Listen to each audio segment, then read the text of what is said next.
guys, so what did you think about that 7-string metal tone? Now, I want to break this down into 5 different components. First, I'm going to share what guitar I'm using because I think that's important. Secondly, of course, I want to talk briefly about the plugin and the amp that I'm using. I know that's in the title, but there's a few other things I'd like to go over with that. Third thing is going to be, we're going to dive into the amp settings, and that's where we really get kind of juicy details there. The fourth, I want to share my cabinet settings. You guys are going to love what I use for the cabinet on this product. And the last thing, I want to talk briefly about the lead track, because I did something different with the lead guitar track than what I did with the rhythm guitars. So first, the guitar. And actually, I just got this guitar. You guys probably saw me unbox this a couple weeks ago live on YouTube. This is my ESP E2 Horizon. It's the FR7. It is a neck through, made in Japan. It's ESP, not ESP LTDs, the true ESP.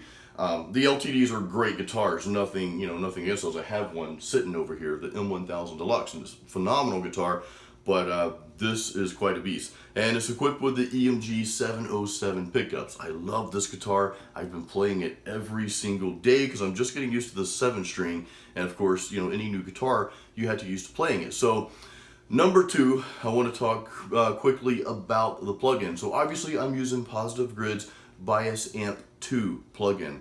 Now this is not the old Bias Amp. This is the new version, the Bias Amp 2. And I'm really digging it so far. And second to that, the specific amp that I'm using here, and this is the amp I usually gravitate towards.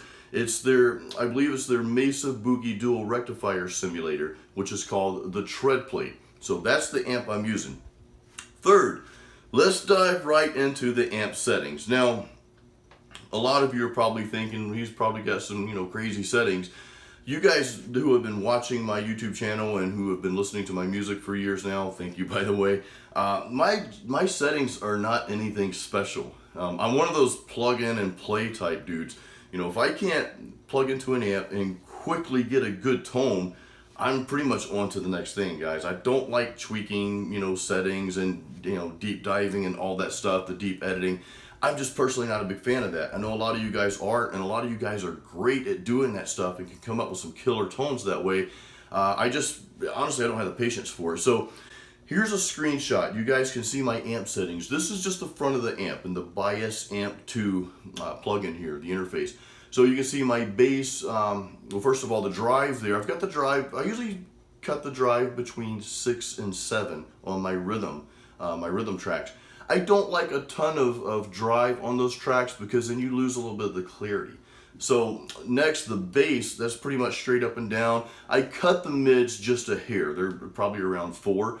The treble, I usually go between 6 and 7. I think we're around 6.5 here. And the presence, I cut that too. I cut that to around 4. The master volume is up just a little past noon there. So I think it's like 6, between 6 and 7. And also, it's important in the front of the amp, as you can see here, there's an overdrive pedal, and I'm just using the TSE 808.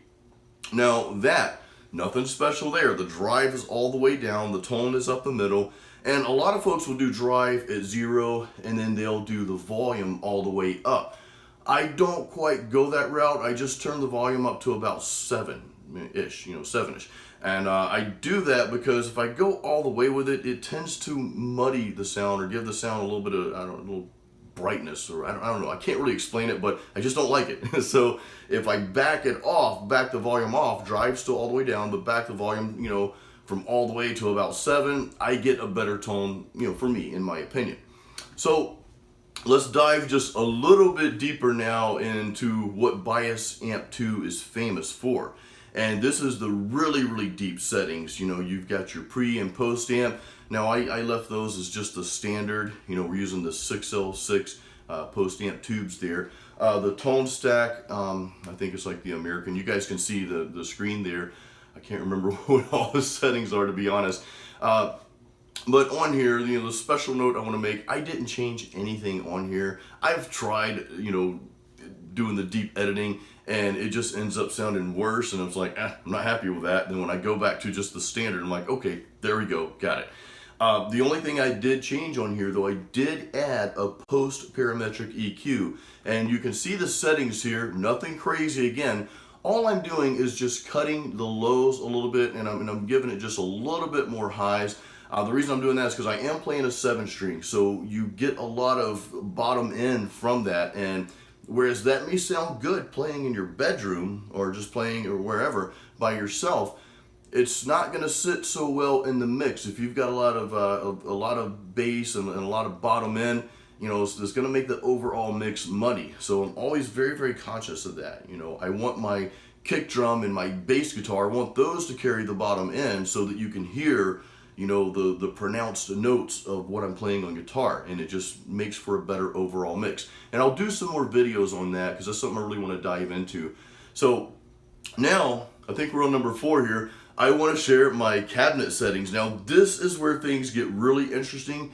And as you guys saw in my Bias Amp 2 like introduction video when I first got it, I got a couple videos out there. I actually have a shootout, a metal shootout, using the Celestion speaker package here. Now, I'm using the Celestion from Bias Amp 2. That was like the selling point for me when I downloaded the demo and also downloaded the demo of not only Bias Amp 2 but the Celestion package. I was kind of blown away. I was like, okay. In fact, I wasn't gonna buy that package.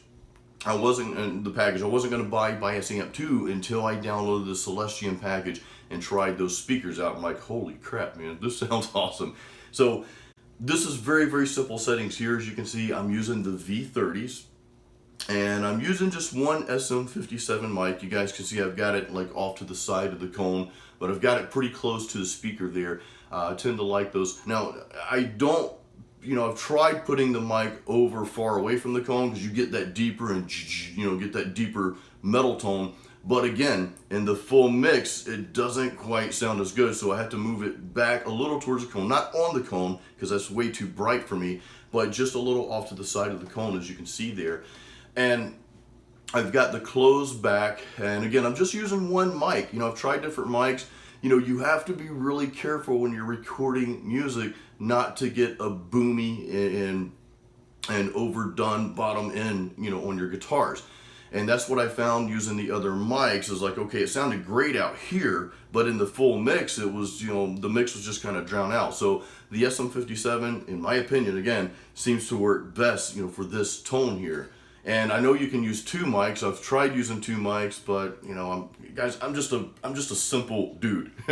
So I like to keep things simple. If I can get a real good tone with a very simple sound, simple settings, 1 mic instead of 2, and I'm always going to go for that. You know, I played around with using 2 mics, but I just didn't like what I was hearing again in the full mix. You know, things sound different out here in the room, but when you dump your song down, you know, with the drums and the bass guitar and everything, the vocals, when you dump that down and listen to it in headphones or in your car or whatever, then you can start really telling, okay, you know, this sounds good or this sounds bad, and you kind of know if you need to go back to the drawing board or not. And every time I go back to the drawing board after listening to it in multiple sources, I usually find out that I've got too much bottom end. Now, and I'm kind of getting off base on what this video is about. I'm kind of getting into that recording part, and you know, I think I'm going to do more videos on recording because I find that those are very, very helpful. I mean, I watch videos on recording all the time, and they're extremely helpful to me. And so I'll go in the studio and mess around with stuff. So I'm going to be providing you guys with more of that. But let's bring it back to the Bias Amp 2 plugin here, the 7-string metal tone, which is what this video is about. So the last piece is my lead track. This is number 5. The 5th thing I wanted to talk to you guys about is my lead track here. Now, I did something a little different with the lead track. So the lead track, I actually used the Bias FX plugin. So I used that, and I'm about to tell you why. I did pull in, you know, when I brought up Bias Amp 2, I had my pulled in my Treadplate there, did the settings, saved it, and I pulled that Treadplate amp from Bias Amp 2 into the Bias FX plugin. And if you do a search on Bias Amp versus Bias FX on my channel, I've got a video talking about the difference and how you can integrate the two together. So definitely check that out. But I pulled the Bias Amp 2 Treadplate, those settings, into the Bias FX plugin. I did that so that I could use the Bias FX Overdrive. They have a little green like tube screamer simulator. I forget the name of it. I think it's called Screamer. It's on there. So I tend to like the tones that I get from that Bias FX Overdrive with the Bias Amp 2 Treadplate amp. I like that better than using the Bias Amp 2 plug-in by itself and another overdrive, whether it be the TS. Now the TS E808, that's a very, very good overdrive pedal, and I've used several others too, but I just tend to like the Bias FX plug-in, you know, their overdrive a little bit better, so I use that for the lead tracks. And of course, on that track, I use a delay. Now, one more thing I didn't talk about, these tracks that you heard, the song you heard, I didn't use any post-processing. Like I know a lot of people will like lay down the track and then they'll add an EQ and like, you know, an EQ to the actual track itself, maybe a compressor, sometimes limiter, whatever. I didn't add any of that stuff, and when I'm using plugins, I typically don't add anything to that track because the plugin, you know, you've already got that, you know, I'm not gonna say it's a processed sound, it's a very good tone, but when you start adding, you know, more digital products on top of one, it kind of screws with the tone a bit there. So, alright guys, I really hope you enjoyed hearing this 7-string metal tone using Positive Grid's Bias Amp 2 Treadplate plugin.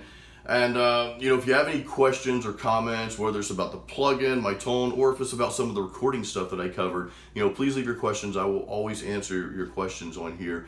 And also up here somewhere, there's a little box. I've created a playlist with all of my Positive Grid metal tones, whether it's Bias FX, Bias Amp 2. So there's a little playlist up there somewhere. You can watch all of them, including this video as well. And in the YouTube description, there's a link to my website. You can go there and listen to my music. I always appreciate you guys doing that. Guys, I hope you enjoyed the video, and until next time, keep it metal.